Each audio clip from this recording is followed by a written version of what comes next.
This is the first time for me doing this, so it's nice to be put on the spot. I like that. And some of you might know Kadrup, who teaches here also. She is my teacher from our meditation group.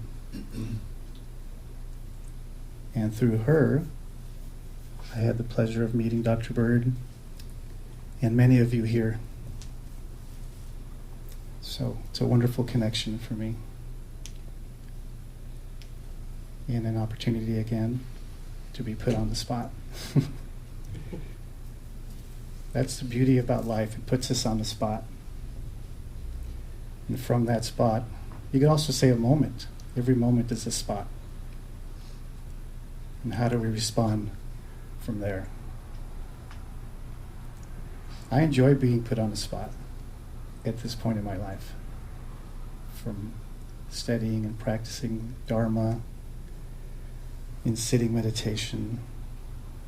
Don't get me wrong, that anxiety always comes up of like, oh. But then, without even words or intellectualizing it, I think just from practice,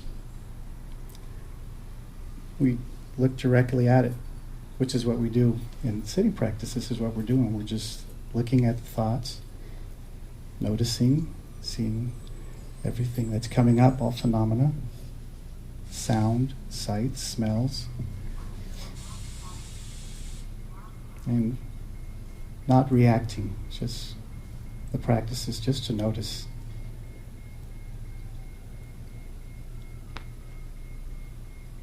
And then in life, off the cushion, we see what happens. We're put on the cushion. The cushion is the spot, on the spot, for 45 minutes, 30 minutes, whatever it is that we do. So we just train to be on the spot, on the cushion. It even looks like a spot, right? Life isn't always 30 minutes or 45 minutes of sitting on the spot. Life is spot, spot, spot, spot, spot. And what are we going to do? How are we going to respond? We're training to respond. Our habit is to react. That's from the emotions. We are governed by the emotions, the administration of the emotions.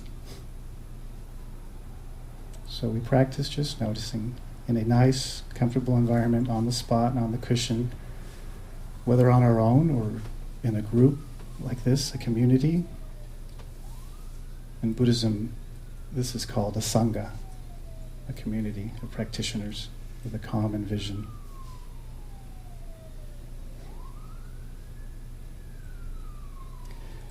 So, again, at Dr. Bird's encouragement to teach here, he gave me some tips because I had no experience in giving a Dharma talk. A good advice that he gave was to come up with a title. Start with a title for your talk.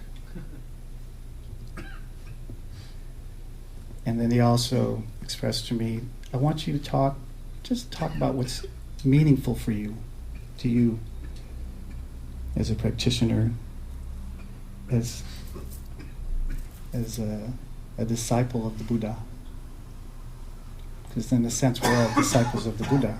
This is a long transmission, a living transmission. So Dr. Bird asked me to talk about what was meaningful for me as a practitioner. And that came to me very quickly, was practice, practice, practice.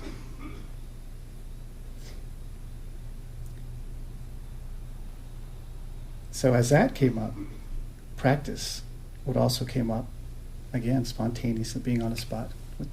Now's the time. Practice. Now's the time. This is what's meaningful for me. What has been meaningful for me and continues to be meaningful for me. Now's the time. Start where you are. On the spot.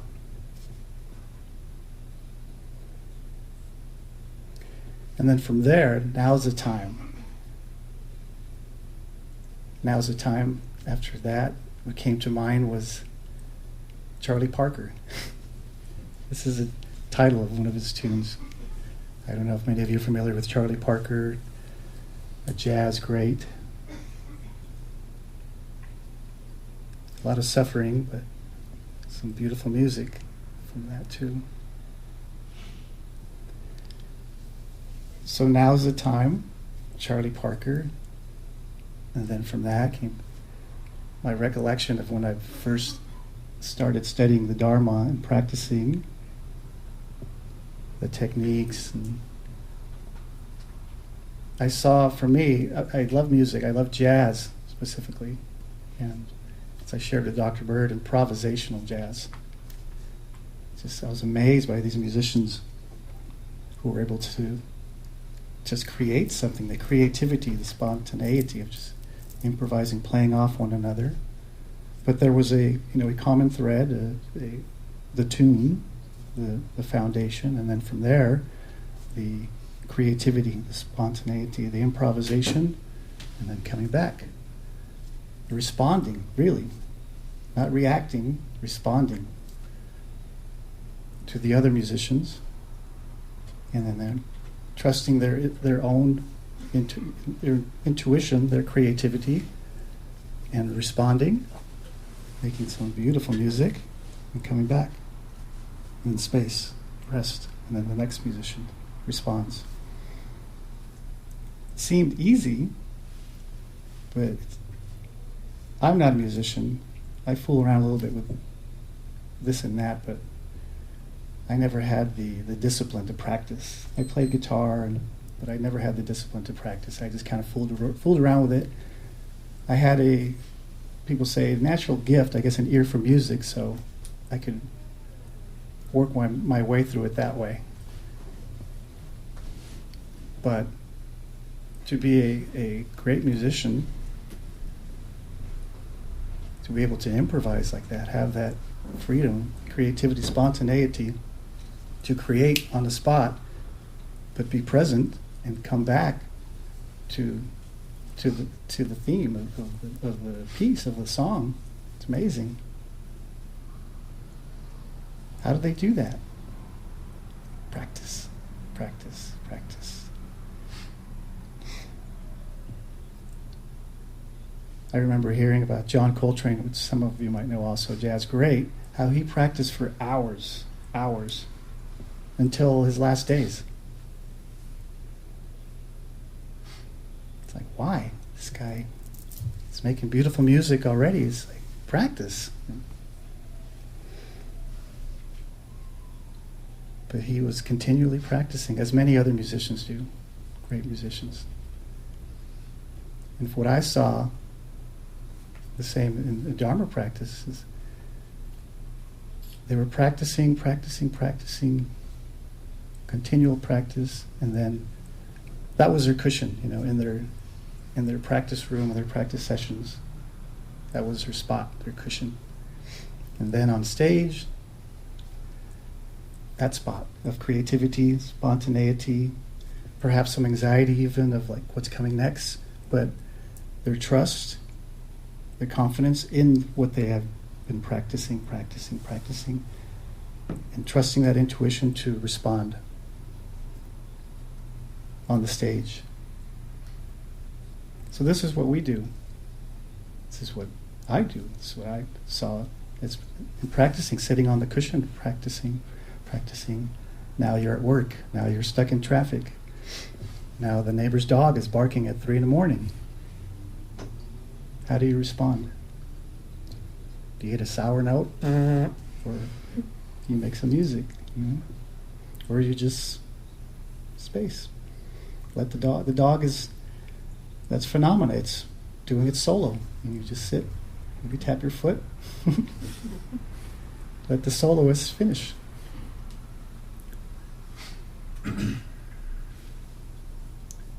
So that's what I remember recognizing that very early on when I was practicing. Began practice. And I continue practicing to respond to phenomena, my environment, people around me, as the emotions arise. Do I respond with a nice solo, or do I react and throw my saxophone down on the floor and walk out?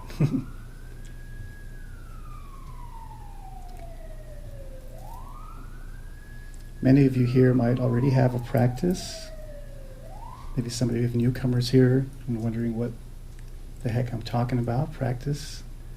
I have a friend of mine at work. Sometimes he'll ask me to go to the bar after work, happy hour, get a drink. And at this time I was doing these practices from our tradition, which was I was very on schedule and doing them. And I would say, no, I can't. I have to go home and practice. I have to do some practice. And he'd be all, you practice. Aren't you getting any better? Kind of joking around, you know.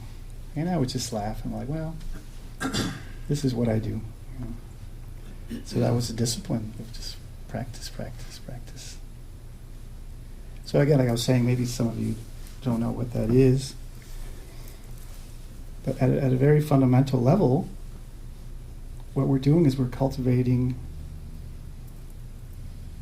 being present, mindfulness, just on the spot. My teacher, Kadrup, says, there's only two things you can do in the moment. Either grasp, cling, or let go. Cling, let go. Cling, let go. So what are we doing in that moment? So fundamentally, that's it. That is the practice.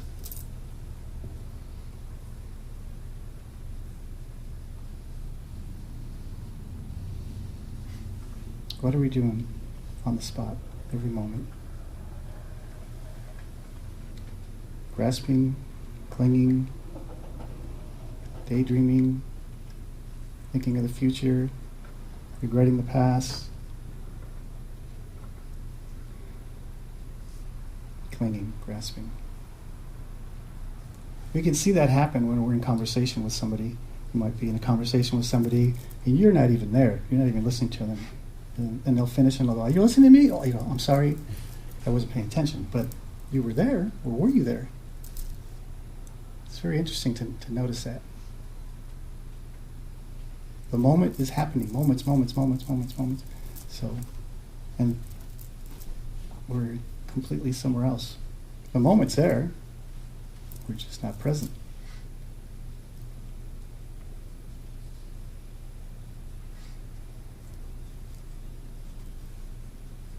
So, grasping, letting go. My teachers, when I would struggle in the early years with sitting practice and getting caught up in thoughts, and drifting off, being annoyed because it was too noisy outside while I was sitting, they would just smile and they would say, relax. Put my hand on my shoulder, relax. That just frustrated me even more. Relax? What is that? What do you mean relax? That's too simple.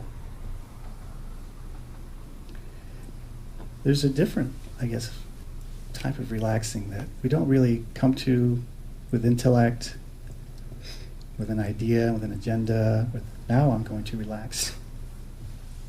It's just that very sentence, now I'm going to relax. We're in for it, you know. We're kidding ourselves.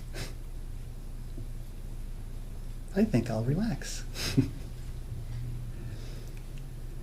It's something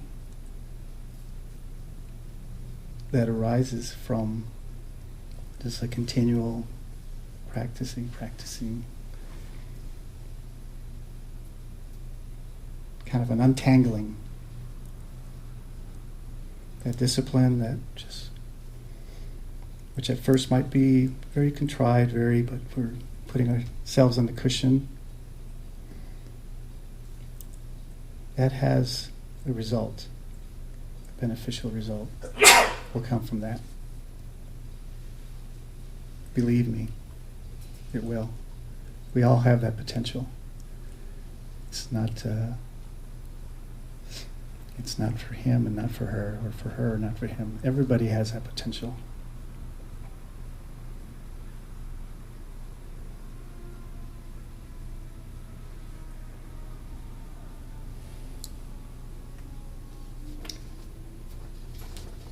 I noticed, I wrote down some things here, or actually typed up some things.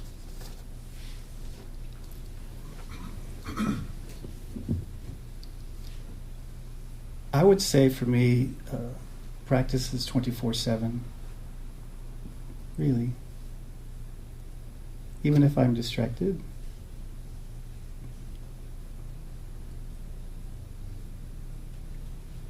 There's a sense of knowing that there's a distraction. Oh, look at that. I think that's relaxing right there. Without relaxation, without arriving at a relaxation, there would be a tug back, like tugging your dog back from somewhere. That aggression. It's really not relaxed. Oh, I'm distracted. Come back. Relaxing ease comes when we notice that. Oh, look at that. And as soon as you notice, you're on the spot.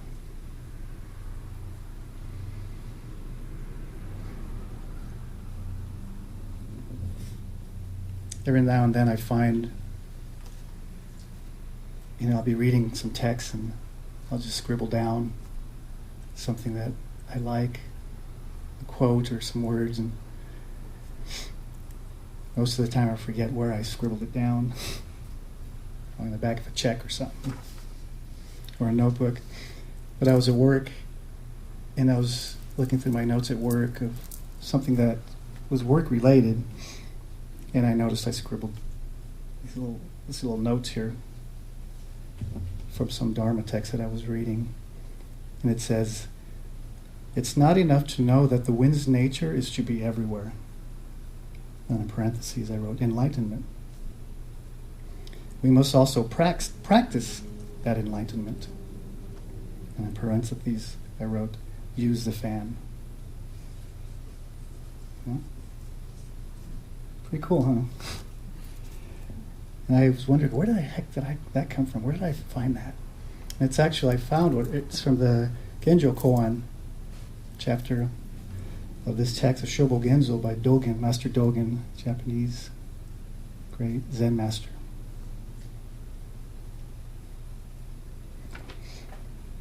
So, there's people that say, why practice it? Sometimes we hear, we are already enlightened, or Buddha nature, all these concepts, We're perfect as we are already, nothing to do. Some of these kind of advanced teachings that we hear, read about, or maybe just some other practitioner telling us, oh, you're wasting your time. We're already awake. What are you doing? Buddha nature. We're enlightened.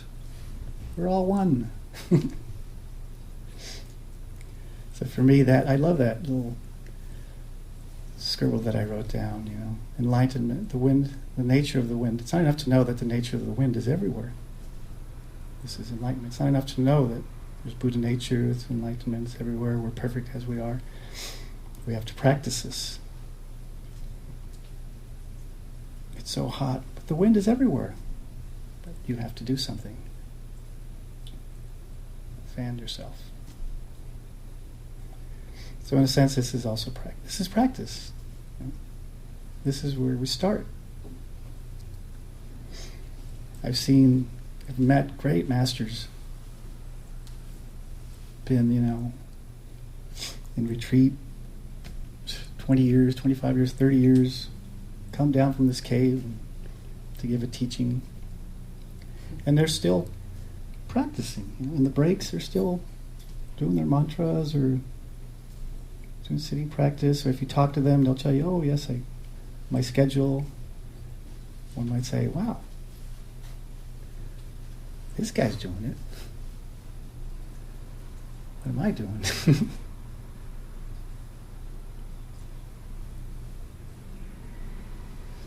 So I encourage you guys to take up the practice, a practice. If you're regulars here, I mean, you know you have a wonderful teacher, Dr. Bird. I was here, I believe, in December for a one-day retreat. Maybe some of you were here. That was wonderful. You know, our practice should be every day, whatever we can fit into the day, into our schedule. But when we have the opportunity to attend a retreat, a one-day retreat, or I think you guys had one last week, right, in Temecula. I don't know if any of you were there, but it's wonderful to do that. Wonderful to have that concentrated time for practice.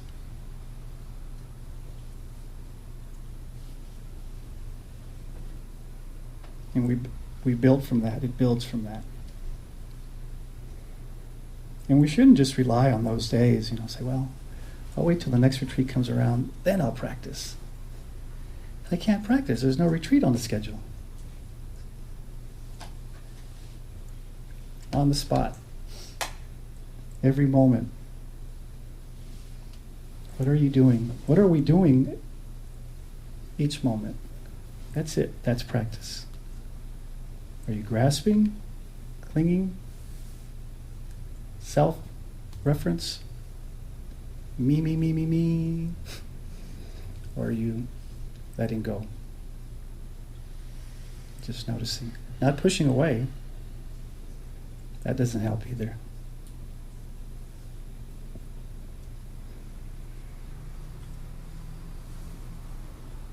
Pushing away,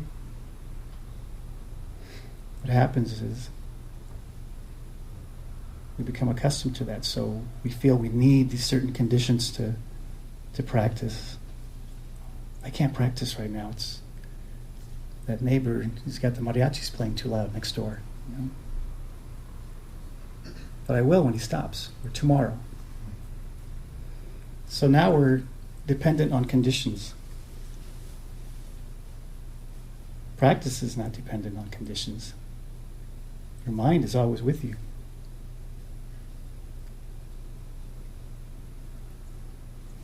You can practice on the metro, you can practice at work, you can practice at the nightclub, you can practice at the pub, having a pint with a friend. Are you present? Or are you lost, clinging? And these things I talk about because I've experienced these things. I remember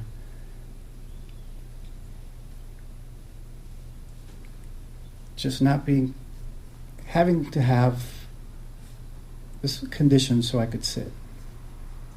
Peace and quiet, stick of incense. Oh, I ran out of candles, I can't sit today. All these excuses that we make,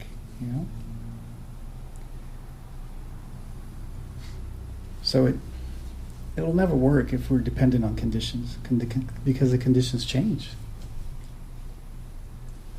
We're not always going to have those ideal conditions that we think we need to practice.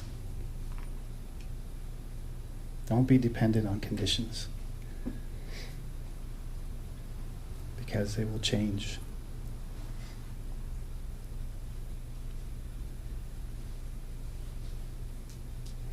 So I encourage you to keep coming here, sitting together,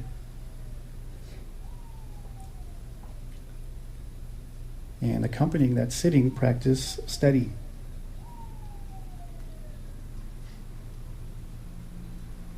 Dr. Bird gave me his book, and I loved it. You have a great teacher here. You have good conditions here. But they could change. So for me, it's also, I remember early on, you could probably talk to my teacher, Cater, about it. I was very just disciplined. I would say, looking back now, I was in retreat, in a sense, because I had a very disciplined, strict schedule on top of working, sometimes working 12 hours and coming home. I remember working these long hours and coming home and being angry and upset because that kind of kind of squished my time of practice. But then noticing that too, it's just like, oh, look at that. Relax. That wasn't relaxed. That wasn't a relaxed practice. So I didn't think, oh, I'll relax now. No. I'd be fooling myself. I would have been fooling myself if I thought that. I just continued, even through that muck. And from that, the genuine relaxation arises. It's developed.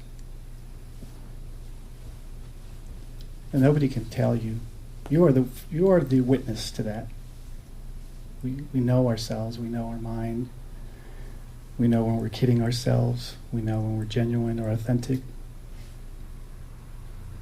This is also a benefit of the practice because we see all that muck and it's really humbling. It just tears down that ego. And from that, we're able to respond on the street, at work. We have this humbleness. We're genuine, we're authentic with people, with our environment, with phenomena. Because it's like, who am I kidding? Who are we kidding? That is a good result from practice also.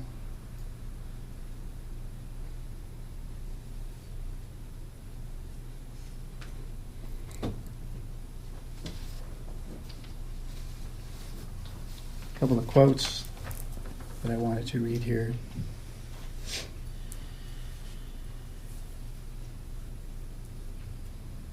This is from Coltrane. We might think, well, they're practicing their art, their music, and they're just making music. That's different than what I'm doing. I'm going for enlightenment. I'm practicing for enlightenment. In a sense, my intention is better or noble. But it doesn't really matter. What matters is what's in your mind, what's your intention, what's your motivation. You might be making music, but you might want to, may this benefit, may this bring happiness. This quote by John Coltrane, he says, "I want to be a force for real good. I know there are forces out there that bring suffering to others and misery to the world, but I want to be the opposite force." This was like, I guess, the second half of Coltrane's career, he really connected with his spiritual sense. So this was his motivation, so that's pretty cool, I think. Who am I to say that's not Dharma practice? He was on the spot. And also, I talked about confidence that we have as we practice and we sit and become genuine and authentic. We understand that everything's okay. There's not a wrong or a right. These are ideas. This is self. This is what the self categorizes stuff. Our own practice, people, good, bad, indifference. So in practice, as we develop our practice more and more, we see that there is no right or wrong, good or bad. It's just only grasping, non-grasping. Grasping, not grasping. This is good, grasping.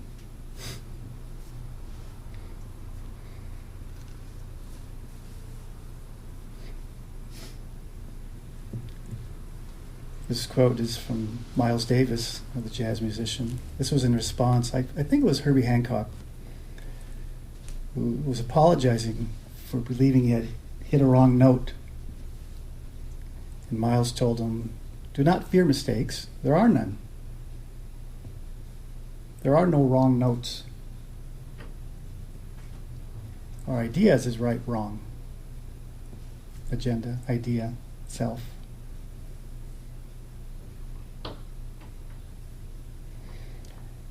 And this comment from this blogger, this teacher who posted that, she said, "I think a master jazz improviser like Miles Davis is a great model for what mindful living looks like. Confident and completely, fearlessly open to the present moment. That to me is the promise of mindfulness."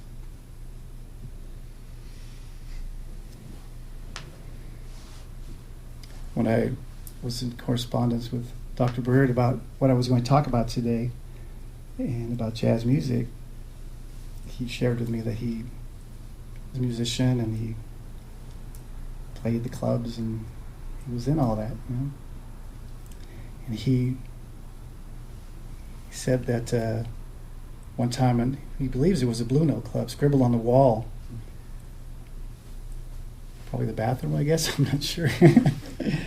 It said, somebody scribbled on there, "In jazz there are no mistakes, only opportunities." Pretty cool, huh?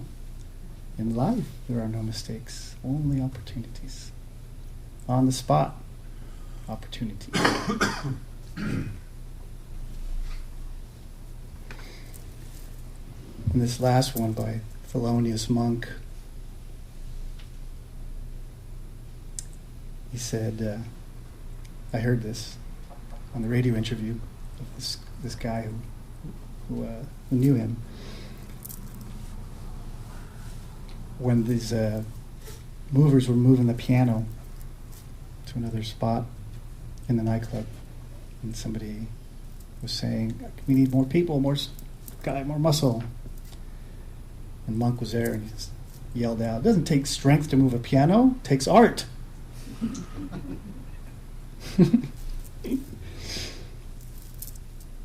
This spoke to me, you know, of creativity, spontaneity, not contrived, you know, with wrong effort, too much intellect or goal-oriented, with strength. You know. It's art. Art is creative, spontaneous.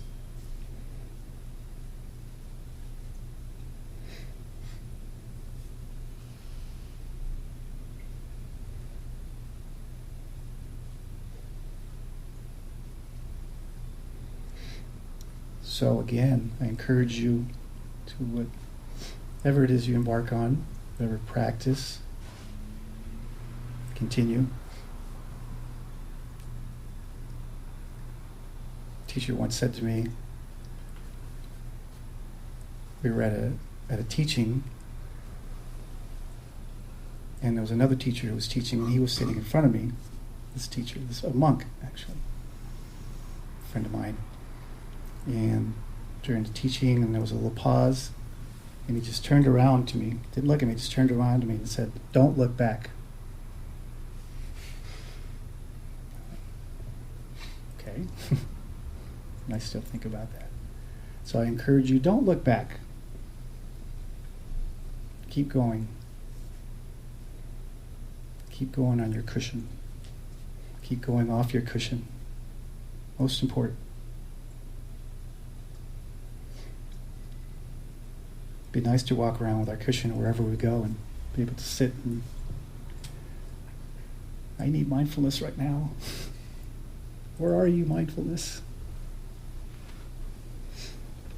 I encourage you to continue.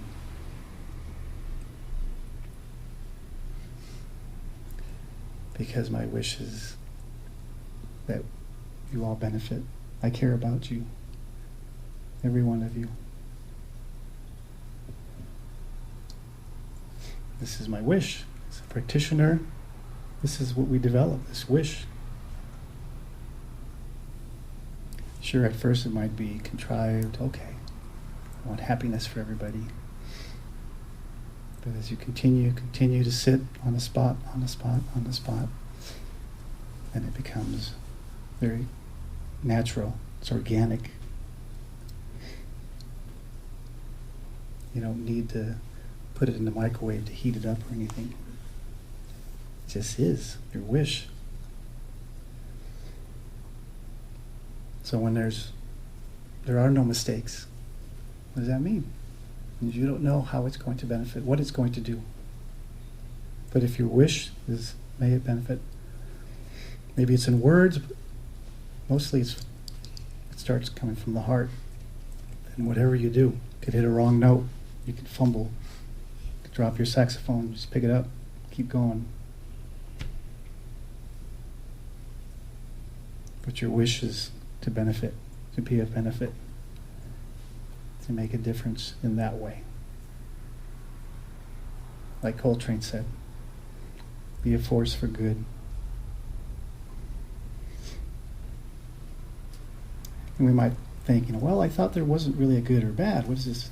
But if I think being too much thinking, now, what's that moment? Clinging or letting go?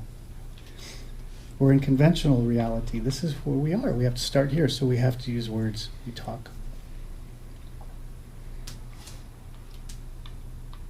If one studies the sutras, commentaries, Buddhist teachings, the teachers who gave commentaries on the Buddha's words, you might find a lot of contradictions.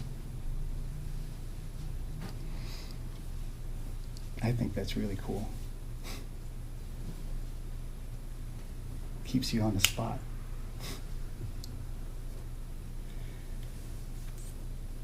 Anyways, I've been rambling on for a while. Thank you so much. I appreciate each and every one of you for being here. Thank you, Dr. Bird, for the opportunity to be on the spot. I hope to be on the spot again for you. I wish you the best. And may your practice flourish. Thank you, everybody.